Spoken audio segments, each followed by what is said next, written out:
자, 상담 연구 방법론 출제 토픽 세 번째 실전 문제 풀이 들어왔습니다. 자, 연구 주제와 연구 문제에 대한 실전 문제 풀이 지금부터 시작해 보죠. 자, 1번입니다. 1번은 연구 문제. 앞으로 여러분 이제 우리가 문제를 다 다루다 보면 연구 주제만 나와 있는 것도 있어요. 그러나 좀 구분되지만 같은 짝이다라고 보시면 됩니다. 같은 거라고 생각하시면 돼요. 자, 연구 문제에 대해서 적절하지 않은 겁니다. 자, 우리가 연구 문제를 설정할 때 고려해야 될 게 기여도가 있었잖아요. 기여도. 즉, 새로 지식을 확장하냐, 어떤 상담 현장에 어떤 기여를 할 수 있냐, 정책 개선에 기여를 할 수 있냐, 사회적 공익적 기여를 할 수 있냐, 이거가 굉장히 중요하다 그랬죠. 그래서 이런 거가 있다면 연구가 필요한 거잖아요. 연결되어야 한다. 연구 문제를 설정할 때 당연히 맞는 거죠. 적절한 거죠. 자, 연구 문제가 거의 처음에 설정하는 연구 문제를 어떻게 설정하냐에 따라서 그 이후에 연구 방법, 연구 설계, 자료 수집 방법, 자료 분석 방법에 아주 결정적인 영향을 주잖아요. 2번 맞죠? 연구 문제는 그 이후에 연구 절차, 자료 수집 방법, 자료의 분석, 여기에 결정적 영향을 미친다. 당연히 맞는 말이죠. 그리고 연구 문제는 검증이 가능해야 된다 그랬잖아요. 구체적으로 표현돼야 된다 그랬어요. 어떤 형태래요? 의문문의 형태인데 4번이 틀렸겠죠? 여러분 이렇게 4번을 보시면 의문문의 형태로 돼야 되는데 평서문의 형태로 기술하는 것이 원칙이다. 평서문의 형태로 기술하는 거는 가설을 얘기하는 거예요. 연구 가설 정확하게는. 왜냐하면 연구 문제가 질문을 하는 거잖아요. 얘는 질문. 연구 가설은 여기에 대한 답이잖아요. 답변이잖아요. 잠정적 답변. 그러니까 평서문이죠. 그러니까 오히려 4번은 연구 가설에 관한 내용이다. 연구 문제는 의문문의 형태로 기술되어야 된다. 연구 문제는 연구 가설과 내용상 긴밀한 연결성을 가져야 되죠. 당연히. 왜? 방금 여기 했잖아요. 연구 문제는 질문이고 그 질문에 대한 잠정적인 답이 바로 뭐예요? 연구 가설이니까 내용상 긴밀한 연결성을 가질 수밖에 없는 거죠. 그렇죠? 당연하죠. 그래서 1번은 4번이 정답이 되겠죠. 자, 이제 2번 문제로 넘어가 보죠. 똑같습니다. 옳지 않은 것, 연구 문제인데 옳지 않은 것. 기존 이론이 현재의 쟁점을 해결하기에 충분하지 않거나 타당성이 의심될 때 연구 문제. 그러니까 우리가 무엇을 연구 문제로 할 수 있습니까? 라고 하면 이 기존 이론의 한계점, 요거예요. 또는 기존 이론이 갖고 있는 공백, 또는 기존 이론이 갖고 있는 모순, 이런 거를 연구 문제로 만드는 거예요. 기존 이론에 많이 그렇게 되죠. 1번은 정확한 겁니다. 그러니까 기존 이론을 많이 여러분이 볼수록 요런 문제가 요 이론의 한계점, 그러니까 연구 논문을 보다 보면 뒤에 한계점을, 특히 학위 논문 같은 거죠. 이 논문의 한계점을 밝혀놔. 그거를 나의 연구 문제로 설정할 수 있다라는 거예요. 1번은 정확하게 맞고요. 2번 가죠. 연구 문제는 현장 경험이나 선행 연구에서 재현된 추 연구 과제로부터 도출되기도 한다. 그러니까 우리가 1, 2번은 사실은 같은 얘기인데 어떤 논문을 보면 한계점을 놓고 있고 또는 추후 연구 과제라고 이렇게 적어 놓은 게 있잖아요. 특히 학위 논문에 많습니다. 석사학위나 박사학위 이런, 특히 박사학위 같은 거 보면 앞으로 나의 연구 논문의 한계점을 이런 거고, 앞으로 이 연구 주제는 이런 걸 더 연구하면 되겠다라고 첨언돼 있는 것들이 있잖아요. 그래, 나 그거 갖고 연구 주제 잡을래. 이렇게 할 수 있죠. 1, 2번은 사실 같은 맥락입니다. 그리고 또 하나 여기 그냥 넘어갈 수 있는데, 여러분 잠깐 주의를 드리면 여기 현장 경험이 있잖아요. 선행 연구도 되지만 현장 경험에서 내가 느끼는 한계점, 문제점, 이런 게 바로 연구 문제로 바로 연결됩니다. 실질적으로. 그죠? 자, 3번입니다. 연구의 객관성, 학술적 가치 유지를 위해 특정 집단이나 협회 이익을 옹호하려는 목적으로 연구 문제를 선정해서는 안 된다. 당연하죠. 요게 중립성의 유지가 원칙입니다.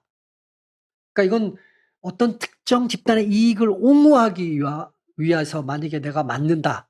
그러면 이거는 중립성 유지 원칙에 위배되는 거죠. 3번 당연히 맞죠? 1, 2, 3번 다 맞네요. 자, 4번 탐색적 연구입니다. 탐색적 연구는 연구 문제만으로 진술해도 무방하다. 이거 맞는 말이에요. 실험 연구는 목적이 뭐냐면 인과관계를 규명하는 겁니다. 어느 게 원인인지를 딱 부러지게 규명하는 겁니다. 그래서 명료하게 진술된 변인, 명료하게 진술됐다라는 건 원인 변인과 결과 변인이 딱 부러지게 진술돼야 된다. 이 관계를 포함해서 검증 가능. 이것도 정확하게 맞는 거예요. 그래서 이걸 조금 더 여러분한테 보강을 조금 해드린다 그러면 탐색적 연구를 얘기하는 겁니다. 여러분 이거 탐색한다. 우리 앞에서 배웠죠? 탐색 연구는 처음 하는 거야, 내가. 그러니까 어떤 일이 벌어지냐면 선행 연구가 부족해요. 거의 없어. 내가 참고할 연구가 거의 없다고요. 그래서 연구 가설 없이 그 전에 연구 문제만 있잖아요. 이 문제만으로 시작이 가능하다. 이런 얘기입니다. 여기 연구 문제만으로 진술해도 무방하다. 이거 잘 기억해 두세요. 탐색적 연구는 선행 연구가 별로 없어요. 그러니까 선행 연구가 없기 때문에 연구 문제만으로 시작할 수 있다. 진술할 수 있다. 보통은 연구 문제하고 그 다음에 연구 가설을 설정해서 인과관계가 딱 부러지게 돼야 되는데 그러면 그런 걸 이제 실험 연구죠. 실험 연구 딱 부러지게. 탐색 연구는 그렇지 않다. 자, 그럼 이제 우리가 답은 5번일 수밖에 없잖아요. 선행 연구의 양이 방대하여 이미 충분한 지식이 축적된 주제일수록 연구 가치가 높으므로 우선적으로 선정해야 된다. 이거 틀렸습니다. 답은 5번이에요. 일단은. 그럼 왜 틀렸냐 이거야. 여러분 선행 연구가 방대하다라는 얘기는 엄청나게 연구했다는 얘기는 이미 답이 나온 영역이란 얘기예요. 이 연구 영역은. 그러니까 독창성이 어떨까요? 독창성이 떨어지죠. 당연히. 그럼 필요성도 어떻게 해요? 떨어지는 거야. 낮은 주제예요. 이거는. 그죠? 그러니까 굳이 연구해도 돼? 연구할 필요가 있나? 굉장히 낮은 부분입니다. 근데 우선적으로 연구 가치가 높아서 우선적으로 선정해야 된다 그랬으니까 필요성도 낮고 독창성도 낮은데 이걸 우선적으로 선정해야 돼요? 이건 아니라는 겁니다. 그러면 우리가 여기 좀 좁긴 한데 짚고 넘어가야 돼. 여기다 조금 다시 한번 해가서 이렇게 한번 해보죠. 좋은 연구는 뭐냐? 우리가 이렇게 물을 수 있잖아요. 좋은 연구 주제. 이거는 선행 연구가 있고 이걸 기반으로 시작은 해. 그런데 이 연구에 한계점이 있을 거 아니야. 한계. 이거를 보완하는 거. 이런 게 좋은 연구 주제예요. 연구 문제야. 이해되죠? 그러니까 선행 연구가 방대하더라도 여기에 한계점을 파고 들어가야 되는 거야. 여기에 공백을 파고 들어가야 되는 거야. 이 문제점, 한계점을 보완하고 새로운 맥락에다가 적용시키는 거야. 이런 게 정말 좋은 연구 문제고 정말 좋은 연구 주제인 거예요. 이해되죠? 어쨌든 여기에 답은 5번입니다. 자, 이제 3번입니다. 분석 단위 요거 연구 오류. 여러분 생태학적 오류, 개인주의적 오류잖아요. 개인을 분석을 했어요. 근데 집단에다 갖다 놔봐. 이건 생태학적 오류가 아니죠. 요게 바로 개인주의적 오류잖아요. 개인주의적 오류. 다른 말로 뭐라 그래요? 개체주의적 오류. 다른 말로 원자론적 오류라 그런단 말이에요. 그게 1번 틀린 거야. 우리가 맞는 걸, 적절한 걸 골라야 되니까 여기 집단에다 갖다 놓은 걸 개인한테다가 이런 걸 생태학적 오류라 그러죠. 그러니까 1, 2번은 위치가 바뀐 거네요. 요 놈하고 요 놈을 바꿔야 돼. 위치를 서로 바꿔야 돼. 맞는 거죠. 1번 다 거꾸로 설명했어. 반대로 설명했어요. 자, 3번입니다. 분석 단위는 연구 초기. 이거 여러분 이제 조금 어려울 수 있어요. 3번은 틀렸어. 일단 틀렸어. 왜 틀렸는지 봐보죠. 분석 단위는 고정돼 있어야 되고 수정될 수 없다는 얘기잖아요. 제가 예를 하나 들어볼게요. 수정될 수 있어요. 그러면 초기에 분석 단위를 예를 들어서 내가 나는 학교 단위로 조사를 할 거야 라고 했다고 쳐요. 학교 단위로 내가 따질 거야. 그런데 연구를 시작했더니까 학교 단위는 측정이 어렵다. 이거 어렵다라는 게 현실적으로 발견이 됐어. 여러 가지 원인에 의해서. 그럼 내가 연구 그만둘 거야? 아니죠. 그러면 수정해야 돼. 학급으로. 학급 단위로 수정을 한다라는 거야. 이런 거 당연히 가능한 겁니다. 물론 초기에 설정한 분석 단위를 그대로 가져갈 수 있지만 진행하다 보면 그 분석 단위로 자료 수집이 어려울 때가 있단 말이에요. 그럼 바꿔야지. 연구 그만둘 수는 없잖아요. 그래서 그러니까 핵심은 뭐냐면 바꿀 수 있다라는 거야. 수정될 수 있다가 답인 거죠. 무조건 안 된다. 아니에요. 그러니까 여기 조금 메모한다 그러면 수정, 조정, 조정입니다. 될 수 있다. 이게 답이에요. 이게. 수정되고 조정될 수 있다. 자, 4번은 무조건 맞네. 얘기 읽어볼 필요 없네요. 부유한 동네야. 집단이잖아요. 여기 개인. 그러니까 집단을 개인한테 갖다 놨으니까 이 오류가 뭐야? 생태학적 오류죠. 그러니까 이 3번의 정답은 이게 맞는 거 고르는 거죠. 적절한 거 고르는 거니까 답은 4번 이미 나와버렸네. 그냥. 게임 끝났네요. 그러면 이제 질문이 5번은 왜 틀리냐? 여러분 이제 처음 만나는 오류가 하나 나와요. 이 문제에서 알아두죠. 환원주의적 오류라는 건 이런 거예요. 복잡한 어떤 현상이 있다고 쳐요.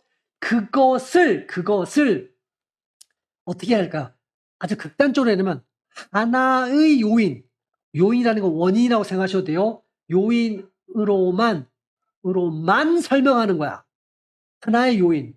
이 하나의 요인은 조금 이제 유식하게 얘기하면 낮은 단위로, 지나치게 낮은 단위로 설명한다라는 거예요. 단일 변인, 다른 말로 하죠. 단일 변인. 좀 유식해 보이죠, 그러면? 하나의 변인, 이런 거죠. 예를 들어줘요. 예를 들어주면, 예를 들어서 뭐, 우리가 청소년 비행을 하잖아요. 왜 그럴까? 청소년병은 복잡한 원인이 있어요, 여기에는. 뭐, 가정 불화도 있고, 뭐, 주변의 환경 문제도 있고, 시험 스트레스도 있고, 엄청 많은데, 그 원인을 전부 다 낮은 자존감. 딱 하나야. 단일 변인. 이것으로 환원시킨다는 얘기야. 요 하나, 이런 거를 환원주의적으로. 근데 이걸 왜 틀렸냐? 복잡한 현상인데, 다양한 분석 단위에서 통합적으로 설명한다. 아니라는 거예요. 이걸 정확하게 얘기하면 어떻게 해요? 복잡한 사회 현상을 단일 요인으로 설명하는 거. 혹은 낮은 단위로만 설명할 때. 복잡한데 낮은 단위라는 건 하나의 요인 내지는 단일 변인으로만 설명하는 거를 환원주의적 오류다. 이렇게 설명한다는 거야. 이 문제에서 이 오류는 이해는 해 두시죠. 시험 나올 때 이제 나온 적 있죠. 당연히 하는지 오류에 대해서 개념은 알고 있는 게 중요한 거니까. 자, 그러면 이제 3번 답은 맞는 거 골라야 되니까 4번이 되겠죠. 4번 가죠. 연구 주제, 연구 문제입니다. 옳지 않은 거 따져라. 이런 얘기입니다. 자, 상담 실무에서 동일한 기법이라도 내담자 특성에 따라서 효과가 다름을 인식하고, 그렇죠. 예를 들어서 동일 기법인데 CBT, 인지행동 치료인데 내담자 특성, 한 사람은 외향적인 사람이야. 한 사람은 내성적인 사람이라고 쳐요. 그러면 요 똑같은 기법이 요 외향적인 사람과 내성적인 사람에 따라서 효과가 어떻게 다를까? 이걸 연구 주제, 연구 문제로 선정할 수 있잖아요. 뭐 당연한 거죠. 그래서 1번은 맞는 얘기가 되는 거고요. 2번, 기존 연구들의 연구 설계에 의문점을 갖고 해당 주제를 다른 연구 설계로. 그렇죠. 이렇게 해도 돼. 그럼 예를 들어보죠. 기존 연구가 어떻게 했냐면 설계를 자기 보고식 설문지를 돌린 거야. 네, 여러분 주고 이제 체크하는 거죠. 근데 다른 연구 설계를 했다. 나는 이거를 가지고 행동 관찰식으로 할 거야. 관찰 방식으로. 요렇게 한 거예요, 그냥. 그러니까 설계를 다르게 한 거예요. 기존은 자기보고식 설문지로 연구 설계를 했다면 자료 수집을 이렇게 한 거죠. 나는 설문지 안 돌리고 행동 관찰 방식으로 관찰법을 했다는 거야. 쉽게 말하면 이거는 조사 연구를 한 게 아니라 설문지식 서베이를 한 게 아니라 행동 관찰, 관찰법으로 나는 간다. 똑같은 주제라도 주제는 그대로인데, 그러니까 똑같은 주제를 다른 연구 방법, 연구 설계로 했다. 가능한 겁니다. 1번도 맞고 2번도 맞아요. 자, 그럼 3번. 이론적 모형에 근거해서 가설을 설정하거나, 이게 보통 이렇죠. 어떤 이론이 있고요. 그 이론에 근거해서 가설을 만드는 거죠. 연역적인 게 이런 거잖아요. 특정 변인과 매개 효과를 규명하는 것은 타당한 연구 주제가 가장 일반적인 게 이론에 근거한 가설 설정. 그죠? 근데 요거는 여러분 이제 토픽 4에서도 보겠지만 이런 거예요. X가 M, 그 다음에 Y인데 요 X가 원인입니다. 요 X가 Y는 결과예요. 보통은 이렇게 주는데 M이라는 건 중간, 이게 매개 변인이라는 거예요. 요 중간 다리를 거쳐서 가는 요 메커니즘을 밝히겠다라는 거야. 변인 간의 메커니즘을 밝히는 방식. 도대체 이 X가 Y한테 영향을 주는데 어떤 메커니즘으로, 어떤 방식으로, 어떤 과정을 통해서 영향을 주는가? 이걸 연구 주제로 내가 탐구하겠다. 괜찮지, 이런 거는. 매개 효과 탐구가 된, 이런 걸 이제 우리가 퀴즈 문제에서도 봤지만 이런 걸 매개 효과 연구라고 하는 거예요. 괜찮은 겁니다. 자, 이제 4번 가보죠. 여러 유사한 연구들을, 요거 이제 이걸 메타 분석이라 그래. 메타 분석. 메타가 큰 거잖아요. 여러 연구들을 통합 내지는 종합해서 보는 겁니다. 이거 메타 분석 우리 따로 할 거예요. 이런 것도 연구 주제로 아주 중요한 겁니다. 이런 걸 하려면 좀 힘들어. 근데 예를 들어서 여러분 제가 이런 거 메타 분석 우리가 거의 자료 분석 마지막 그 구조 방정식 모형을 볼 건데요. 거기에서 제가 노트 편에서 이걸 다뤄드릴 겁니다. 근데 지금 여기 나왔으니까 우리가 이렇게 하는 겁니다. 예를 들어서 CBT가 우울 감소에 영향을 주는가 이런 연구를 했을 거 아니에요. 이런 논문 50편이 있다 그러는 거야. 여러 유사 연구 50편이야. 유사 연구는 CBT가 우울 감소에 영향을 주는 걸 연구한 거야. 이런 연구 50편을 종합해서 그 효과 크기를 전체 효과를 분석해 본 거야. 이 50편의 논문에서 첫 번째 논문은 효과 크기가 아주 예를 들어서 한 10 정도 있다. 두 번째 논문은 15, 세 번째 논문은 17 있고 뭐 이런 식으로. 그래서 이거를 다 평균을 내본다든가 예를 들어서 뭐 전체 효과를 분석한다는 거 이것도 주제가 된다라는 거예요. 이런 거 메타 분석하는 거 괜찮습니다. 기존의 논문들을 다 모아갖고 한번 내가 평균 내보지 뭐. 요거의 평균을 내보지. 요런 거예요. 자, 이제 그러면 여러분 우리가 요 문제가 옳지 않은 거잖아요. 옳지 않은 거니까 5번에 지금 없네. 그럼 5번이 일단은 옳지 않습니다라고 결론을 내놓고 이 연구의 독창성을 위해서 반드시 이런 말 들어가면 틀려 일단. 새로운 자료를 여러분 새로운 자료를 직접 수집하는 걸 1차 자료라 그래요. 1차. 그러니까 이미 분석된 기존 자료는 2차 자료예요. 2차 자료의 대표적인 게 뭐가 있어요? 국가 통계가 있어요. 또는 기존 논문 자료, 논문에 쓰인 자료 이런 거예요. 기존 자료는 재활용은 말도 안 돼요. 이거는 그죠? 기존 자료를 썼다. 즉 2차 자료를 분석하는 것도 학술적으로 인정받는 아주 중요한 방법이에요. 국가 통계 자료를 가지고 내가 따지고 분석해 갖고 내 논문을 썼어. 이거 아주 중요한 학술적 인정받는 방법입니다. 이거는 꼭 반드시 내가 직접 자료를 갖고 해야 된다. 이런 법칙은 없어요. 그래도 돼. 우리가 이제 학위 논문 같은 거 봐보면 내가 설문지 돌려갖고 하잖아요. 1차 자료. 그렇게도 해도 되고 기존 가치가 없다. 반드시 에이 그렇지 않죠. 요것 때문에 틀렸다. 4번에 그래서 답은 5번이 된다. 자, 이제 5번 문제로 왔어요. 연구 주제, 연구 문제 이런 거죠. 그러면 옳지 않은 겁니다. 기존 이론의 의심, 연구 시작, 그죠? 한계점. 요거 이론의 타당성을 의심한다라는 건 기존 이론의 뭘 가지고 한계점. 이걸 내가 보완한 것으로 연구를 시작하겠다. 이거 중요하죠. 법의 이익을 옹호하기 목적으로 지양해야 된다. 이걸 학문의 중립성이라고 그랬잖아요. 중립성 유지를 해야 되니까 맞는 말이죠. 앞에서 다 했어요. 기존 연구 자료, 이걸 우리가 2차 자료라고 그랬죠. 2차 자료. 요거를 재분석하여 새로운 결과를 도출할 수 있다. 그렇죠.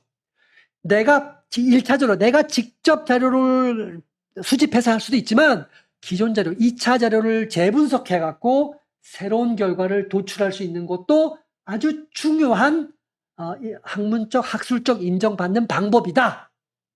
그러니까 우리가 여기서 반드시 기억해야 될 게 이 새로운 자료 수집, 기존 자료 말고 이것이 연구의 필수 조건일까요? 필수 조건이 아니라는 걸 분명하게 이거 아님이에요. 아니라는 거예요. 반드시가 아니라는 거예요. 그래서 새로운 자료 수집, 즉 1차 자료를 해도 좋고 아니면 그냥 기존 연구 자료를 해도 돼. 이런 얘기예요. 필수가 아닙니다. 자, 그럼 4번. 탐색적 연구 우리가 앞에서 배웠죠? 얘는 선행 연구가 부족해. 그래서 연구 가설까지 가설 없이 시작해도 돼. 연구 문제로 시작해도 돼. 우리 앞에서 했잖아요. 맞는 말이잖아요. 그럼 얘도 옳지 않은 거니까 5번이 틀렸네. 선행 연구가 방대한 주제는 연구 가치가 없으므로 제외한다. 여러분 이제 요걸 조금 더 이거 5번이 물론 틀렸어요. 당연히. 선행 연구의 방대한 주제라는 거는 많은 사람이 연구했다라는 거잖아요. 이건 다른 말로 하면 무슨 뜻일까요? 이거는 중요한 주제라는 거예요. 이건 중요한 주제구나. 많은 사람이 연구했으니까. 그러니까 중요한 주제인데 요거를 어떻게 할 거냐? 요거를 중요한 주제인데 그대로 가기보다는 새로운 대상에 적용한다. 대상 혹은 새로운 맥락, 새로운 문화 이런 데다 적용해. 그다음에 또 하나는 이거에서 방법 이 기존 이 주제에 대해서 기존 논문에 방법론이 있을 거 아니에요. 방법론적 한계점을 보완하는 방식으로 가면 정말 멋진 연구가 된다라는 거예요. 방대한 주제라도 내가 그 주제를 새로운 대상한테 적용한 논문을 썼어. 오케이, 같이 있어.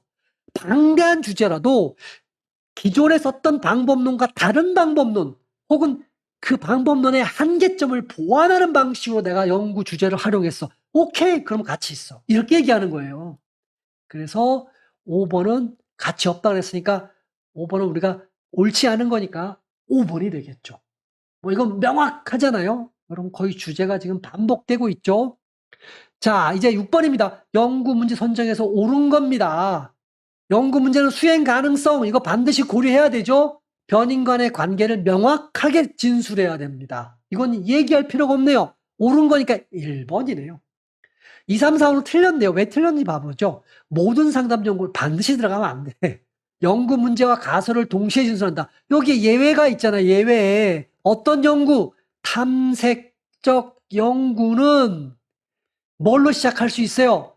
연구 문제로 시작할 수 있다. 가설까지 필요 없어. 왜? 기존 연구가 너무 없기 때문에. 그죠? 그래서 틀렸죠?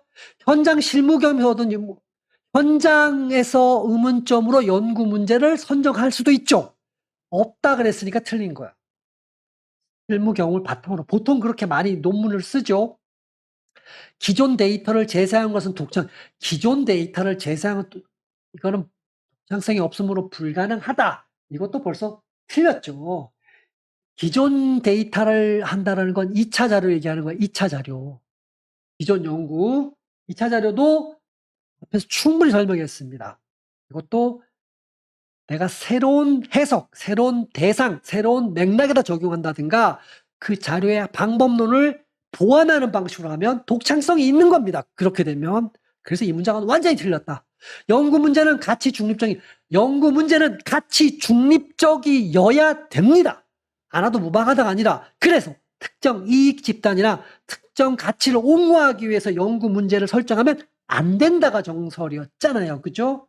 그래서 6번은 정답이 1번이 되는 거죠. 명확하게 옳은 게 1번이죠. 자, 이제 마지막입니다. 7번 연구 주제, 연구 문제 할 때 옳지 않은 겁니다. 1번이죠. 선행 연구가 전혀 없는 주제일수록 독창성이 높아서 바람직하다. 여러분 여기에서 이 독창성을 한번 끄집어내야 돼. 다시 한번. 우리가 독창성은 선행 연구의 유무가 아니라는 거야. 선행 연구가 있고 없고로 판단하는 게 아니라는 겁니다. 이해되세요? 뭘로 그러면 판단하는 겁니까? 판단은 기존 연구가 있어요. 있는데 이 연구가 가지는 한계, 공백 이런 게 있을 거 아니에요. 이거를 보완할 수 있느냐에 따라서 독창성이 있다 없다가 결정이 되는 거예요. 그러니까 기존 선행 연구가 많아요. 그러면 그거는 독창성이 없는 겁니다. 그렇게 판단하지 않는다는 겁니다. 선행 연구가 많더라도 거기에 쓰는 방법론의 한계점을 보완한다든가 그거를 다른 연구 대상과 맥락과 문화에 적용한다든가 독창적인 거예요. 이러면. 그래서 7번에 1번이 옳지 않은 거라 그랬으니까 틀렸네요. 어쨌든 그러니까 선행 연구가 전혀 없는 주제는 일단은 어떤 해석도 가능하냐면요. 중요하지 않은 주제라는 거야. 그래서 중요하지 않은 주제일 수 있고 또 하나는 연구가 거의 없으니까. 그죠? 근거가 거의 없는 연구이기 때문에 참고할 연구가 없기 때문에 연구하기가 무지무지 어렵다. 이런 얘기도 돼요. 어쨌든 연구자가 보유한 방법은 그렇죠. 여러분 이거 연구자의 역량이에요. 역량. 내가 어떤 연구를 했는데 이거 구조 방정식이 필요해. 근데 내가 그 방정식을 다룰 수 있는 통계적 역량이 없어. 그럼 하나만 하지. 그래서 방법론적 기술 수준, 역량을 고려해야 된다는 거죠. 측정 가능성을 확인해야 된다. 측정 가능하지 않으면 조작적 정의가 안 된다는 얘기잖아요. 그러면 자료 수집이 안 되는 거야. 그러니까 측정 가능성이 있게 만드는 게 조작적 정의인데 이걸 왜 해야 돼? 자료를 구체적인 데이터로 수집하려고. 자료 수집이 안 되면 자료 분석이 안 되는 거야. 꼭 이걸 이거 고려해야 되고요. 현장 적용에 기여할 수 있느냐, 이론을 발전시킬 수 있느냐, 지식을 확장시킬 수 있느냐, 정책 개선에 도움이 될 수 있느냐, 공익에 기여하느냐, 이런 것들을 고려해야 되죠. 당연히. 자, 접근 가능성과 윤리적 가능성, IRB 제가 말씀드렸잖아요. 기관생명윤리위원회에서 승인받을 수 있느냐. 이런 것도 따져봐야 된다. 다 맞는 거죠, 이런 거는. 그래서 7번에 1번이 되겠습니다. 자, 둘째 토픽 다음에는 4번째에서 만나 뵙겠습니다.